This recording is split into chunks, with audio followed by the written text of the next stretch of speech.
Hey, welcome back, everybody. We're on mile 5 of our journey to know Jesus better.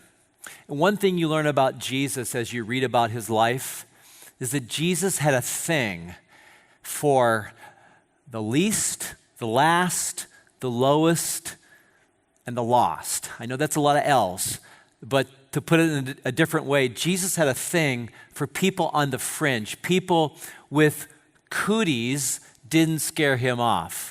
Now, when I said cooties, did you ever play the cootie game as a kid or a middle schooler? Remember cooties?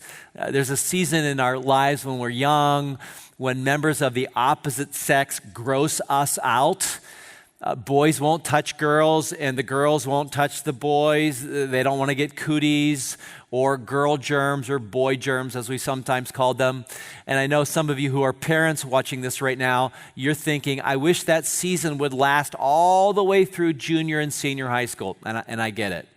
We never really, though, when you think about it, we never really graduate from the cootie thing, because we humans take with us to our grave a tendency to exclude certain people or to divide people into different categories.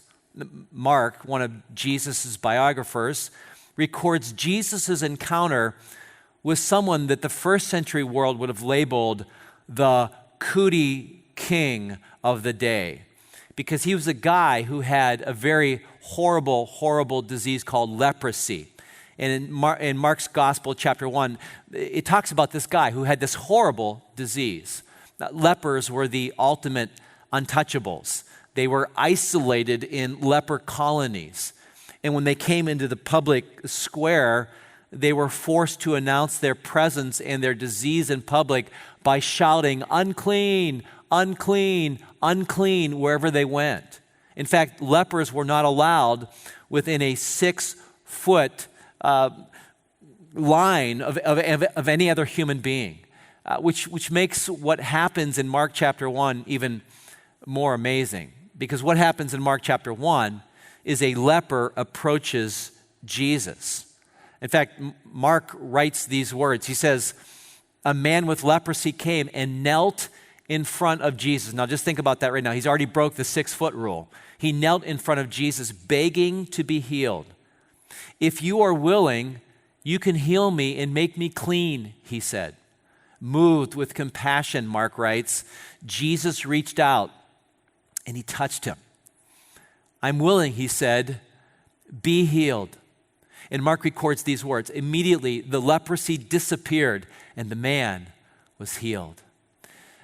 There's something we've got to understand about Jesus, and that is this, that cooties don't scare him, that sinners don't repulse or disgust him.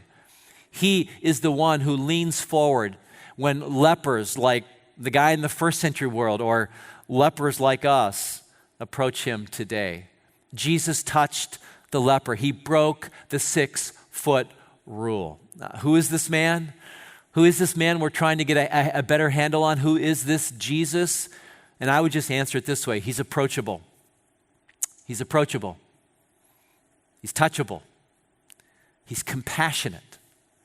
He's welcoming to all people, not just the neat and tidy people, not just the people who have the halos that fit perfectly on their head. No. Jesus is welcoming to all people, even those with cooties. And I hope that as we've been getting to know Jesus better, that your admiration for Jesus is growing. Well, more tomorrow as we continue our 7-mile journey to know Jesus better. I'll see you then.